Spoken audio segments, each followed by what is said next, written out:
Welcome to Practice Disrupted, a podcast exploring how architects can build better businesses, embrace emerging technology, and create more sustainable, fulfilling practices. I'm your host, Evelyn Lee, architect, angel investor, and founder of Practice of Architecture. Whether you're running a firm, starting your career, or reimagining what's possible, this podcast challenges you to think differently about the future of architecture.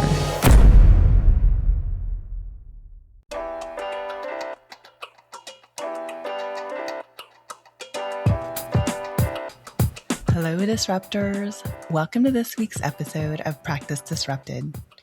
Once a year, NCARB publishes a report called NCARB by the Numbers, a look inside the data on how people actually become architects, how long it takes, who makes it through, and who falls off the path along the way.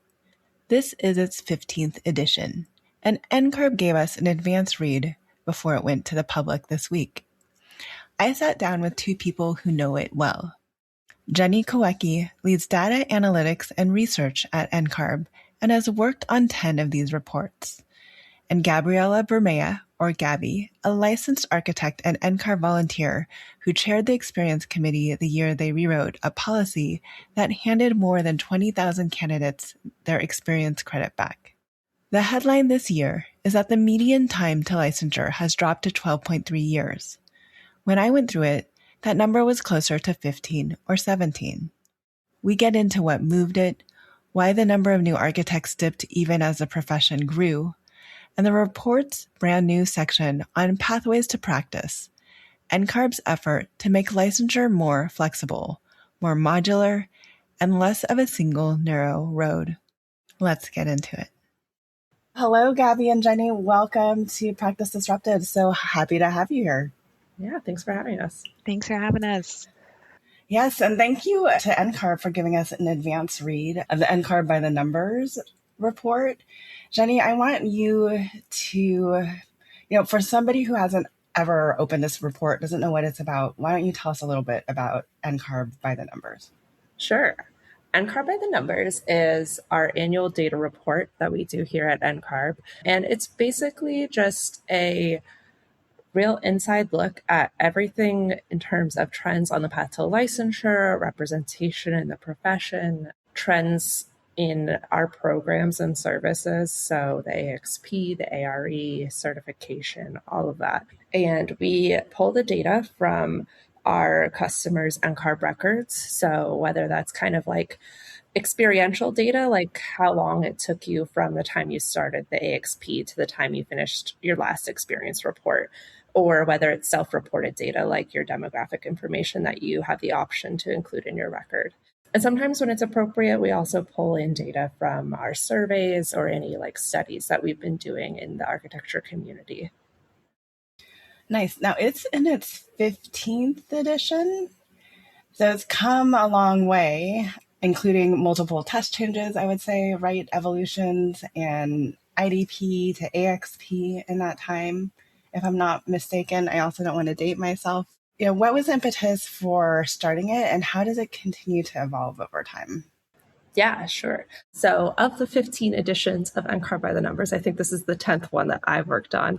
It's one of my favorite projects at NCARB. I love to work on it each year. It started before my time at NCARB, but it really was, I think, driven by our CEO, Mike Armstrong. It was around the time that he started at the organization, and he really wanted to provide transparency and insight into the profession and how our organization operates. And I think that he's really been a driving force in terms of NCARB looking inward and studying our own programs and monitoring the impact that they're having on candidates and on the profession and seeing where we need to make improvements. Does NCARB then actually, when you say make improvements, like what does NCARB do internally with the numbers then? Yeah. NCARB by the Numbers is really important for us as an organization. So we study kind of the ebb and flow of people moving through our programs. And we use that data to highlight where there might be issues or concerns and where we might be able to make adjustments that could better serve candidates or just better serve the population. And so like some of the changes that NCARB by the numbers has driven in part was in, I think 2018 was the first year we looked at like attrition data, studying where people were falling off the path to licensure. And so we were really looking at kind of what the pinch points were in the path to licensure. And that in turn launched our study with NOMA on baseline and belonging, where we looked into kind of from NCARB by the numbers, we could see the what of like where people were falling off. And we really wanted to know the experiential components happening behind that, like what were the driving like social or firm factors that were impacting people. And so we partnered with NOMA to do baseline on belonging to dig more deeply into that so that we could see kind of both sides of the story. And then from there, I think it really has inspired a lot of changes, from launching free practice exams to retiring the rolling clock to the changes to the AXP that launched this past year in terms of adjusting the reporting policy. And even, I wouldn't say that it can have full credit for pathways to practice, but I do think the data in NCARB by the numbers plays a big factor in informing kind of the whole scale changes that NCARB is looking at making to the licensure process. Yeah, I think I want to get into a little bit of all of that later in the episode. The top headline looking at the report is that the number of licensed architects actually grew in 2025, but the pool of candidates fell slightly, albeit it was 1%. Tiny. What are some of the other highlights that you want people to see or make sure they hear about in this year's report? There's so many interesting things this year. One of the things we added was a section on pathways to practice. Obviously, pathways to practice hasn't been implemented. We haven't made all of the programmatic changes that we're thinking of making. But the data in that section this year is really kind of trying to drive at the why behind it, some of the factors that are pushing NCARB to pursue changes to the licensure process, because we do get that question from a lot of people of kind of like, licensure seems to be working out okay. Like, why do you want to change it? That data is really supposed to explain some of the reasoning, some of the rationale behind it. And I think that's really exciting. Some of the other stuff that we dug into this year was around like exam retakes and fails, which is not like the most fun data to look at. But I do think it's really interesting because there's a lot of myths around like how much and how frequently people fail the exam. And so really what we saw is that a decent proportion of candidates do pass all 6 exams on their first try, which I think many candidates would find surprising. I was going to say, I don't think Gabby and I had that experience. No, that's a good point too, though, right? Because I don't want people to be like, oh, well, there's so many people passing the first try, I'm so discouraged. That's not what we want either. But at the same time, we don't want candidates to think that like most people are failing 20 times. The average number of like failed attempts is 3.3. So between 3 and 4 divisions is pretty typical. But like somewhere close to 30% of candidates pass all 6 divisions on their first try too. So kind of anywhere in that scale is pretty typical. And so I think it's important to us to highlight for candidates that there's a range of expected experiences on the path to licensure, and whatever direction your path takes you is like within that realm of normal and expectation. And so like people shouldn't feel too discouraged for whatever the process is for them and how they have to navigate that licensure pathway. Gabby, I'd be interested in getting your perspective on kind of the reader or consumer as a NCARB member on your end. What stood out to you in this year's report? So for me as an NCARB certificate holder, I think one of the most beneficial things of the NCARB by the number is being able to share this with the candidates that I get to supervise, right? So helping them see within the relation of everyone else who's in the same space as them, all these other licensure candidate holders, to say, look, you are on the right path. Here's the encouragement. You are moving up. We have more architect population this year, which is fantastic, but we are keeping an eye on that 15% or so of baby boomers who are scheduled to retire or looking at retiring over the next year. So those numbers are going to fluctuate.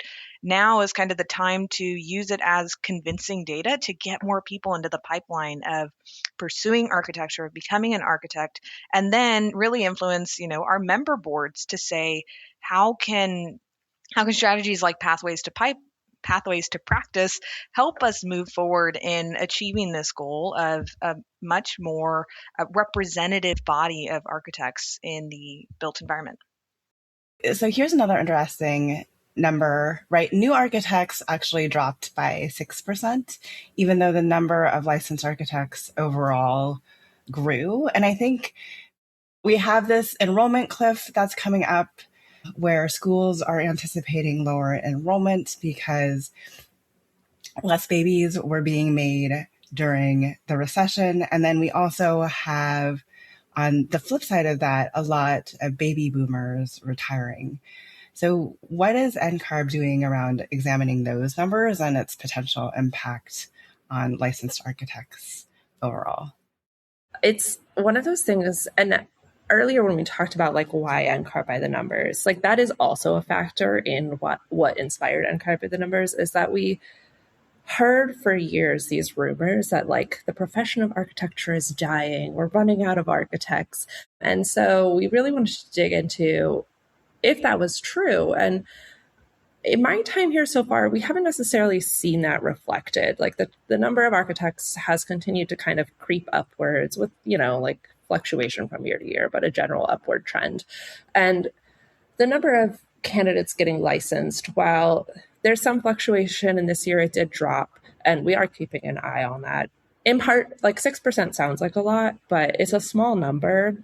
So it's really not that huge of a change compared to last year. It just seems like it, like in terms of like the percentage, the total percentage, right? But like it's not actually like, it's like a couple hundred people, I think, right? And so not to minimize that because it is important, but we do see a lot of fluctuation. We see a lot of fluctuation around programmatic changes. So once we announce whatever pathways to practice is going to be, like whatever those the real changes, so not the like smaller changes we've been making to the AXP and ARE, but like the big changes, we fully expect to see people kind of coming out in bulk to finish the programs, because that's what we've seen historically. That's what happened when we transferred or transitioned from ARE 4.0 to 5.0. And so those kinds of changes really push people to move through the licensure process before the changes get implemented, or to take advantage of any like kind of strategic opportunities to do it in, less time or whatever might exist. So like that's a factor in terms of kind of the general flow of the ups and downs that we see in terms of people getting licensed. And in terms of enrollment, NAB keeps reporting like relatively high levels of enrollment. Like it grew again this year, which was a bit of a surprise to me, actually. And so we keep expecting it to happen. We keep expecting the baby boomers to retire. We keep expecting this drop. And so far, we haven't seen it. So it could be waiting around the corner, next year or the year after could be the year, or we might keep saying we expect it to happen and it might never happen. It's tricky to anticipate. Gabby, you've actually talked about a lot about the importance of licensure and getting through licensure and kind of, I don't want to say fear mongering, but there are definitely people out there that are saying, there's not enough architects in the world. What's your typical response to all of this? My response to it is usually the people who are saying there's not enough architects in the world have not historically worked with other architects and seen the true value that is available for us as a profession. I think what's really interesting and why I encourage so many people to pursue licensure itself is that true autonomy, whether or not you work in a large firm or you work in a small firm, you have that stamp of trust that comes from your community, from your state. And if you continue forward in using that, you've demonstrated this knowledge to a much broader population than just other architects themselves. To be able to hold that professional seal is incredibly valuable. And I think that's where we take notes from our counterparts, from our engineers, from our medical professionals. The value of having that stamp, that certificate to say that you have this authority is just overwhelmingly positive. And really, when I talk to students, when I talk to those who are licensure candidates on the pathway, it's describing to them, this is the completion of your goal, right? Or this is your next starting line, right? You just finished your 800. Now we're going to do another mile after that, right? So it's thinking about this as a milestone, the same way, Evelyn, that you talk about fellowship, right? Like it is not the apex of your career. It's just starting it off, but you should pass that goal line, pass that milestone marker, if all else for the personal satisfaction and gratification. But you do offer a much broader expertise to society at large. I was going to say, yeah, I think it's important to NCARB that people feel the value of going through the licensure process. One of the things that we've really been hearing from a lot of our volunteers who have been working on pathways to practice is that they think that it will make candidates more confident in their skills. And I certainly hope that's true. But one of the things that we think about with the number of architects, we hear from people who want more architects and who hope that the changes that we're making to the licensure process result in more architects. But I also hear from people who want less architects because they're worried about competition. And so for NCARB, it's really not about more or less architects. Like, it can't be, because what we're focused on is making sure that anybody who completes the licensure process is competent. And so it can't be a numbers game. It can't be about more or less. It just has to be about, are they competent? And so while we certainly hope the profession remains healthy and stable, whatever that means to whoever is interpreting it, like, for us, it's really about maintaining the public health and safety, and that's our primary focus.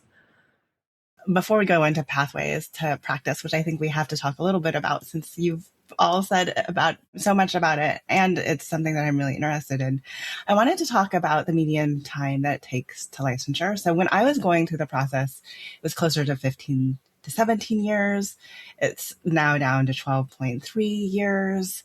What do you think is helping move the needle? Because that's always been kind of a long conversation, both on the AIA side of things as well as NCARB.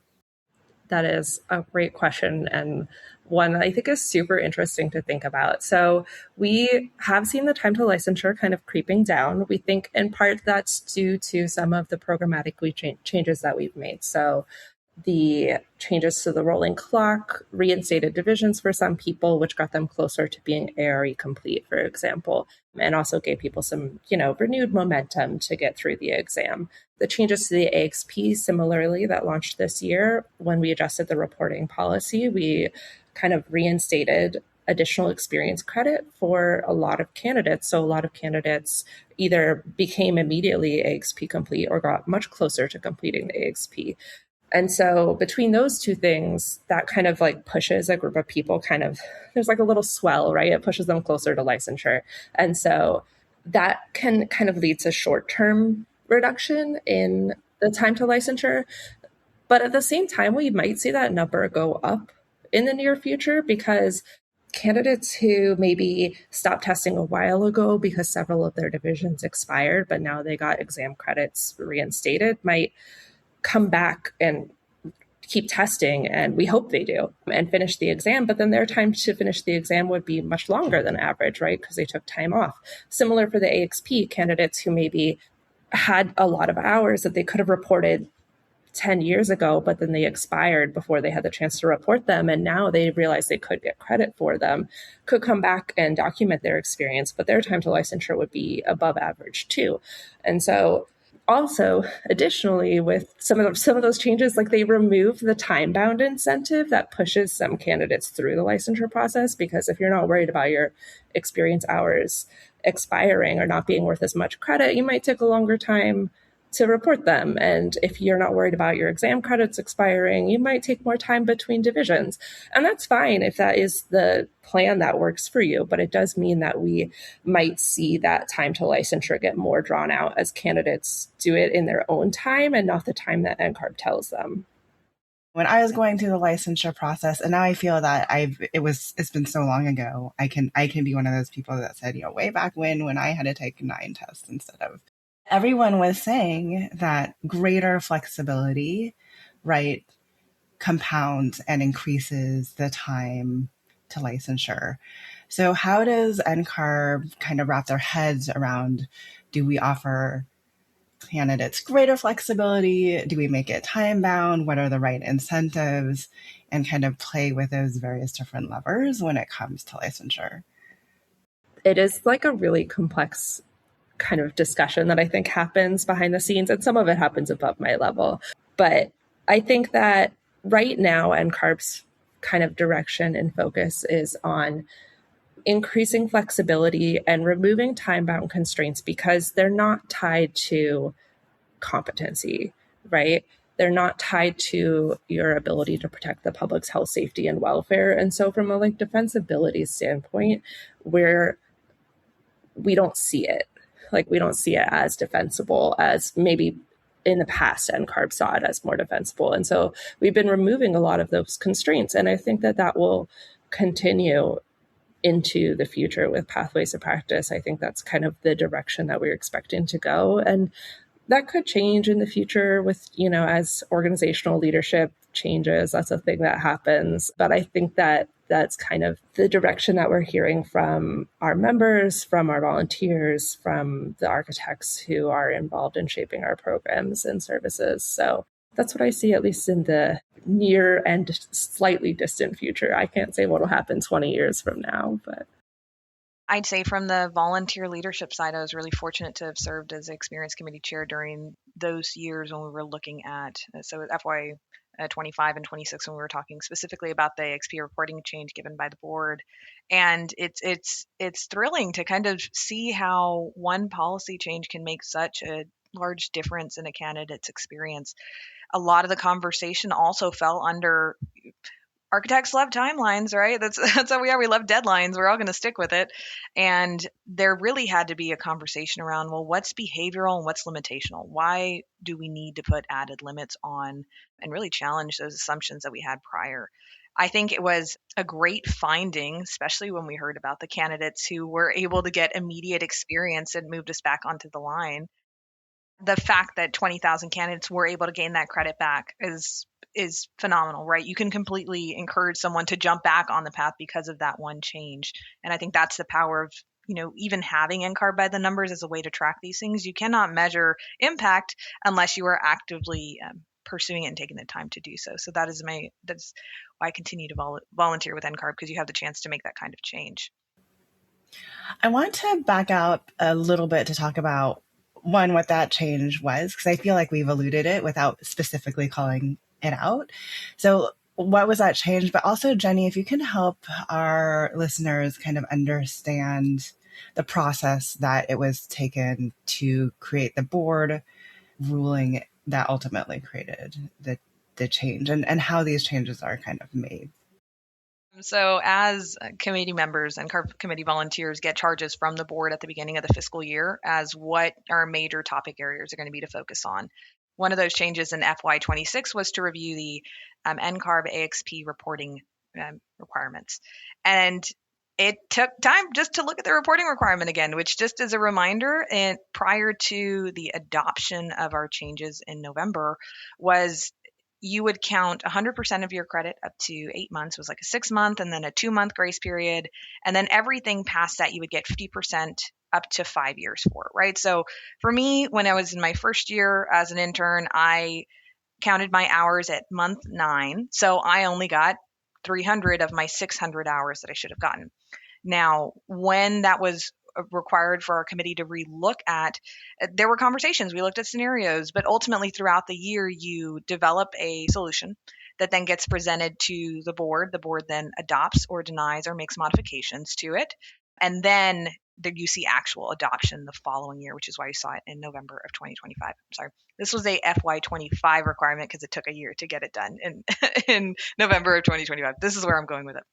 The change itself actually asked for 100% up to a year. So if you're a candidate now and you've got experience in June 23rd of 2025, you can calculate that experience all the way to today with the full 100% credit.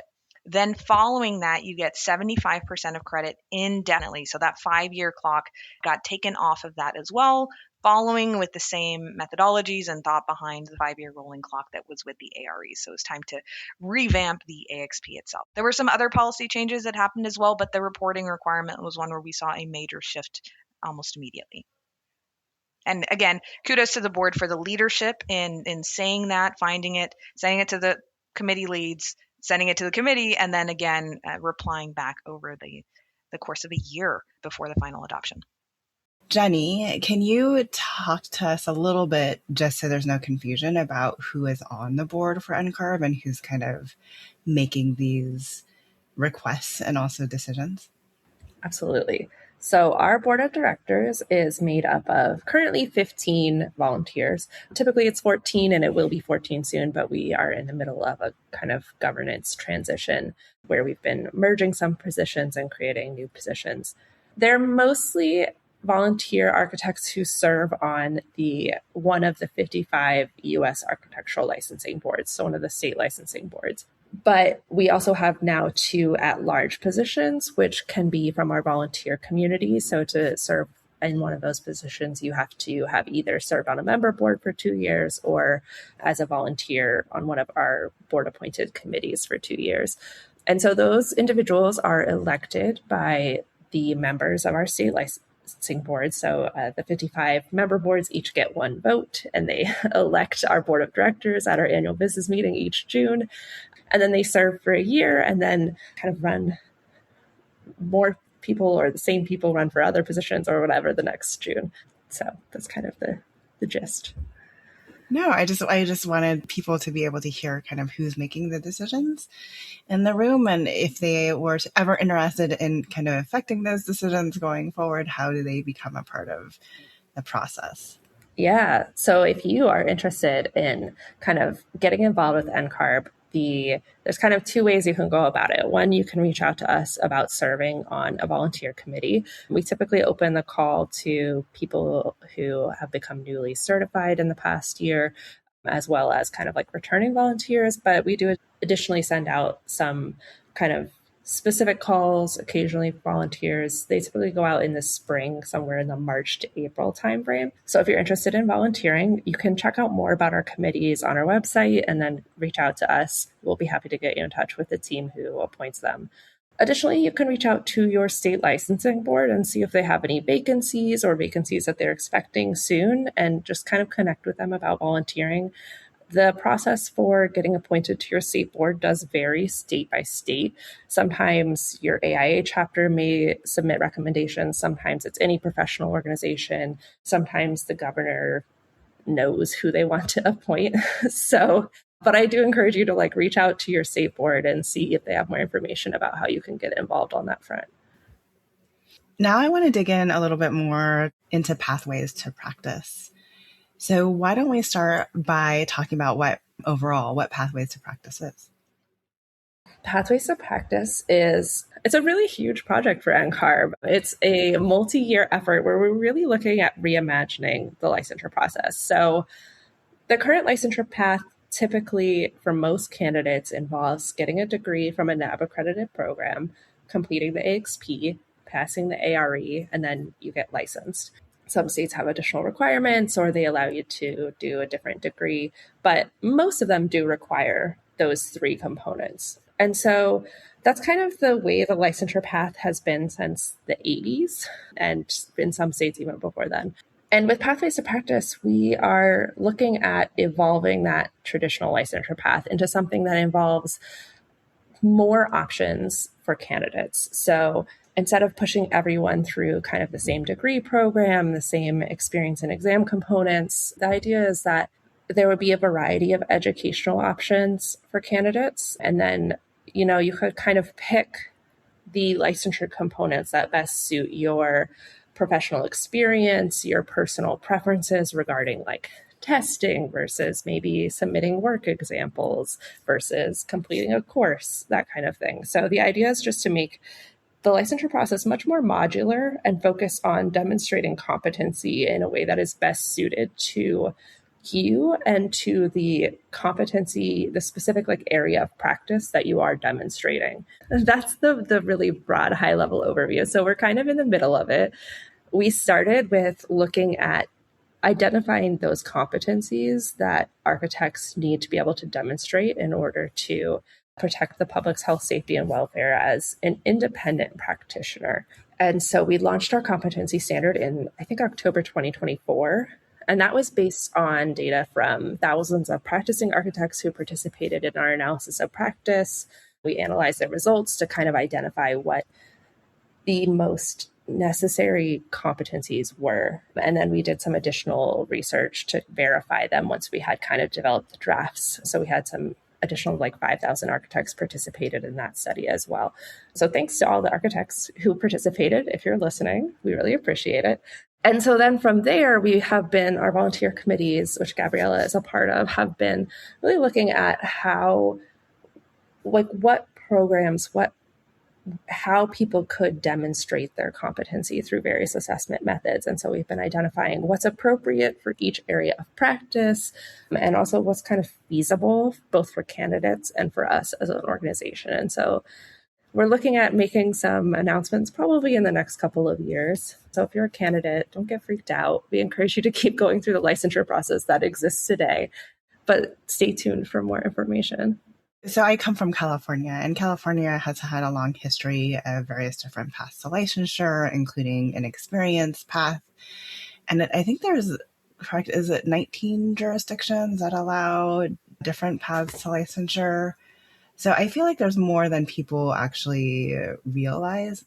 It was 19 as of the end of the 2025 calendar year that NCARB by the numbers, the 2026 edition, is based off of. I think we have had 2 more jurisdictions adopt additional pathways since then. And that's amazing. I didn't know that that was on the horizon. So obviously there's been some reactions from the educational community because it means that there's not necessarily the requirement to pursue a NAB accredited degree. What is NCARB's reaction to all of that? I think it's an understandable concern. We fully expect that most candidates will still pursue a degree in architecture, partially just because that's kind of like the social setup of the United States, right? Like most people go through that pathway of graduating high school. And if you're moving into kind of a profession that requires some educational background or kind of encourages some educational background, like a lot of people just go to college. And also because just the momentum of the profession, we think that'll kind of just stick around. We still expect most candidates to go to school. And that's certainly true today, even in the jurisdictions that allow you to substitute experience instead of a NAB accredited degree. Only like 21% on average of new architects in those jurisdictions go through that educational alternative pathway in those jurisdictions. So even in states that have those options, the majority of candidates still get a degree from an accredited program. And we think there is a lot of value in education and what it brings to individuals. So we expect many people to still continue to pursue those options. And we certainly don't think that it is going to be as disruptive as maybe some educators might fear in terms of that space. I do want to look at this through the lens of adding greater diversity to the profession, to not most, but there are a large percentage of individuals who I think would be interested in going into architecture, but may not have the means, either financially or time away from family, to pursue the typical NAB degree. I'm looking at some of the numbers, right? 18% of MArch graduates owe more than $100,000 towards education, and 55% say they would not pursue the degree if licensure did not require it, which is a lot and interesting counter to what you just said, Jenny. But I'd love even, Gabby, for you to get your take on this, especially as a kind of a first generation American.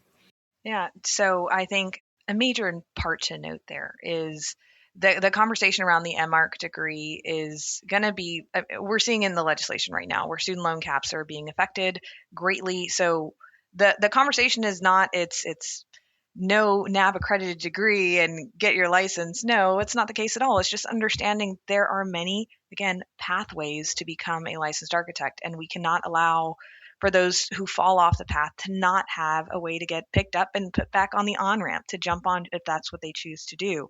And I know the conversation around those who maybe have a Bachelor of Science or Art in Architecture and did not pursue a master's degree, I've worked with candidates in the past to actually go through those states that have the alternative pathways, right? So look at where your state of initial licensure will be. Really take into consideration that, and then look at these reciprocal rules, right? So if you are, I'm going to be anecdotal for a second. Let's say you have a Bachelor of Science in Environmental Design from Texas A&M University. Fantastic university, fantastic architecture program, but you could not afford to get after your MArch. One thing that I walk candidates through in the past is, well, let's find a state of initial licensure that makes sense for you. Is it California? Is it Colorado? Is it Wisconsin that have these alternative jurisdiction requirements? You do that pathway, you find that as your initial state of licensure and you apply for reciprocity in the state of Texas. Some refer to this as a loophole, but in all actuality, it is an understanding of the systems that we are in, right? So if you know you do not want to pursue a NAB accredited degree, you just need to have a little bit more homework on the back end of what your licensure process is going to look like. As you saw, it does cause a little bit longer of a average time to licensure, a lot a bit longer, actually 18.8, almost 19 years as opposed to the 12.3. There are, these give and takes when it comes to a licensure process, but making sure that you can get to that finish line, that is ultimately what our goal is. And again, shout out to A&M's Master of Architecture program and IPAL program. They are fabulous and fantastic, but it's just worth noting that not everyone can afford that path, especially as legislation continues to change around student loans and affordability of higher education. I was going to say, to your point around the master's degree and the people who in our survey said that they wouldn't pursue one if they didn't have to, which I think is fascinating and just really interesting statistic.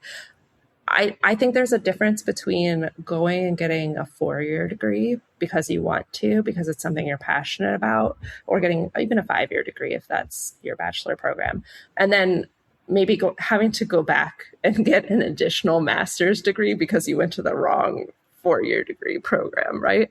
And so I think that we anticipate that a lot of candidates will still go through that bachelor degree, whatever that looks like for them. But I do think it's possible we'll see less master's degrees for our candidates. Right. But I do know the University of Hawaii has a 5-year master's. Drury University, my undergrad, has a 5-year master's too. So there's other options around what that master's degree looks like too. Yeah, absolutely. Same with Louisiana Tech's 5-year master's program, a 4+1. There could be a great rise in Bachelor of Architecture programs. It's really interesting being an NCARB volunteer and a NAB volunteer, seeing just how hard our educators work to really make these professional programs somewhere where students want to be. And I think that, speaking personally, attributes to why there has been a growth to the architecture programs themselves. There's a great culture shift happening in the studios, and I love to see it. And even architecture-related programs too, right? A lot of candidates indicated that they were interested in, urban planning or interior design. And currently those degrees might not count toward licensure, but hopefully in the future they would count some toward licensure. And so we might see more people pursuing an area of study that they're more passionate about that still brings them toward architecture as a career without having to spend a lot of time and money on a specific degree that maybe is a bit of a chore for them. Not saying that it is, but it could be, right? And so I think that's really exciting.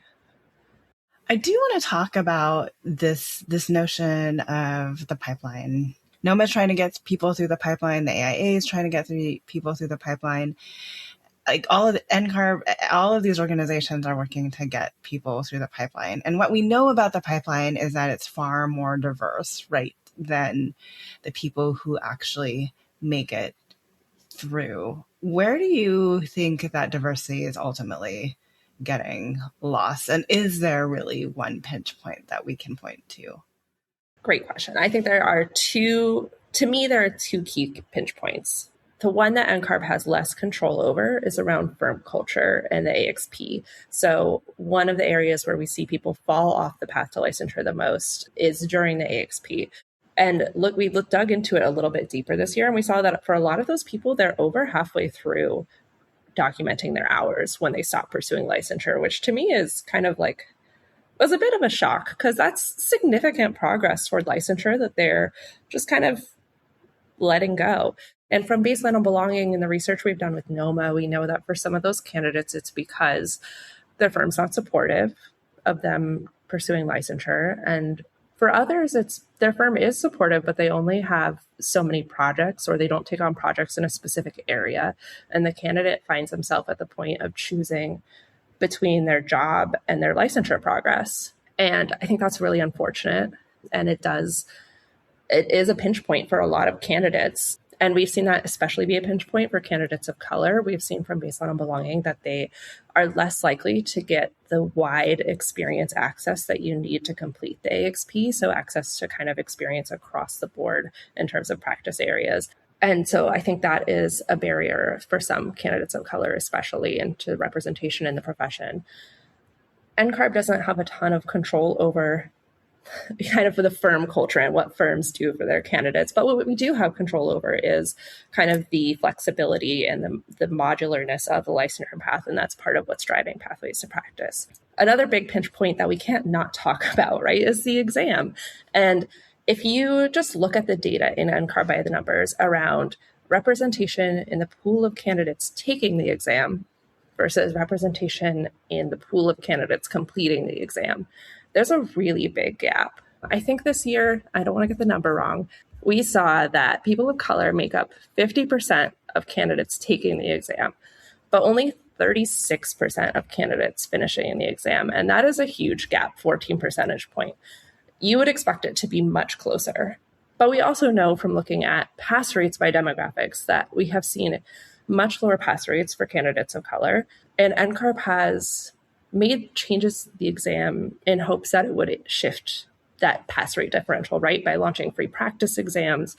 Because one of the things that we heard from Baseline on Belonging was that candidates of color were less likely to have access to firm support for study materials and to kind of like the financial support for the exam and free study materials. But also because they're not passing the exam, a lot of times what we hear from candidates is that they like circle through different study materials, right? Trying to find one that works for them, that gets them through the exam. And so the cost of that, plus the cost of retaking those divisions, is just really compounding for candidates of color because they're paying for more exam divisions, they're paying for more study materials. And that can become extremely expensive for candidates. And NCARB is aware of that. And that's another part of what's driving pathways to practice is for candidates who are facing that exam pinch point for whatever reason, that they kind of could choose potentially a different pathway for themselves that maybe didn't rely so heavily on exams. I mean, +1 to both of those. Jenny, you didn't mention the architect licensing advisor community. This is what I'm thinking through. So those who can make change, make effect in the firm cultures are really being influenced by NCARB in that sense, where there is a great community of what are called the NCARB licensing advisors. I'd encourage your audience also to take a look at this if you're acting as a supervisor in any way. The licensing advisor community provides a lot of additional help for those who are in the firm workplace at looking on how to make firm culture that much better, that much more supportive of your licensure candidates to keep them on the pipeline, along with the licensing advisor summits that are available every other year and the licensing advisor community hour that happens on the third Thursdays, I think it is, Jenny. But there are great resources available for the professionals, the supervisors themselves, and even students and candidates who act as licensing advisors. To have those resources available on hand can greatly help with the pinch points in the pipeline, but however, they are still there. I mean, I can't, as all the positive things I want to share, they are there. I also want to give a shout out to the NOMA chapters, to the state boards as well. This is where, although they are members of NCARB, the state boards act as their own regulatory bodies, essentially. Have a really great, Texas has a really great TBAE scholarship program for those candidates who are going through licensure without firm support. That's the specific ask there. And then same with NOMA National, with our Elevate committee that provides scholarships for licensure candidates, and our local NOMA chapters like DFW NOMA and NOMA Centex that have scholarships for students, not only for study materials, but also for the exams themselves. So for those candidates who find themselves like barely hanging on to the pipeline right now because they don't know if they want to continue on in becoming a licensed architect because they faced one of these adversities, know that there's support out there for you through a multitude of channels. What's interesting to me throughout my career, especially when I was going through the licensure process, is NCARB has always kind of been seen as this barrier to licensure. And I feel like everything that we've been talking to is really bending the path to licensure towards the candidate rather than the other way around. Is my read on this correct, Jenny? What do you say? Yeah, I think that there's a large degree to which that's true. I think obviously it's important to NCARB that we maintain the rigor and the safety requirements of the licensure process, right? The most important thing to us is that our licensing boards feel confident when they give you a license that you are competent and you have the skills you need to protect the public. So I can't not say that. But we are looking at, instead of pushing everyone through the same path, right? How can that path meet the needs of the individual? How can it be kind of customizable almost to the candidate so that it aligns with your background, your career path, your educational path, your social path, like whatever the characteristics shaping you and who you are and how you moved through the profession. We want there to be a licensure path that exists for you. We always kind of end each episode with, what does the future of practice look like? What does the future of the profession look like? If pathways to practice, and we know it's very much in the works right now, but if it works, what changes do we hope to see in the licensure data in the future? And when do you think we can actually begin seeing those numbers move? I hope that we see a more diverse representative profession. And I mean that in terms of, the basic representation that we talk about a lot in terms of race, ethnicity, gender, but also in terms of kind of like career path and focus and educational background and all of the other things that make a person as well, that shape the insights and the perspective that you bring to the profession.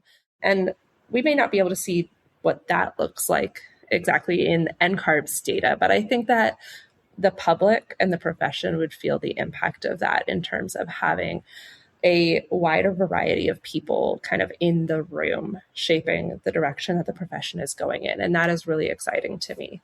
I think it would take some time before we would see the full impact of that, right? Because the average time to licensure, as we talked about, is 12.3 years now. So if you're thinking of NCARB launching an updated licensure path in the next couple of years, then you're thinking another, let's estimate 10 years on top of that, right? So we're looking at maybe 12 to 15 years before we kind of can look at the first group of people who have like fully gone through this new licensure path, whatever it looks like, in theory. In the meantime, I do think we'll see changes before then. Like I think we'll be able to report on the success of this, hopefully, but before 15 years from now. But I certainly think that it will take, probably 7 to 10 years before we really start seeing the full impacts of that on the profession.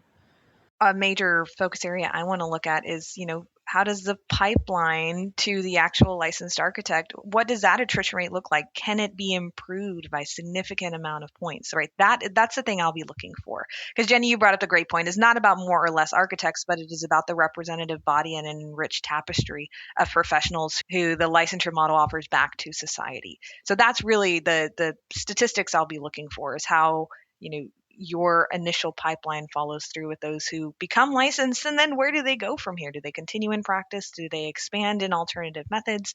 What are you doing with that license after you have it? It's something that I'm very interested in. But again, this is where I want to give much applause to the board, to the foresight of the board, even 5, 6, 7 years ago, who were talking about this in those early conversations about what pathways to practice could be. And although it is going to take a 12 to 15 year shift, it's truly cutting edge, this pathways to practice, to develop a more enriched and strengthened pipeline of architects to come.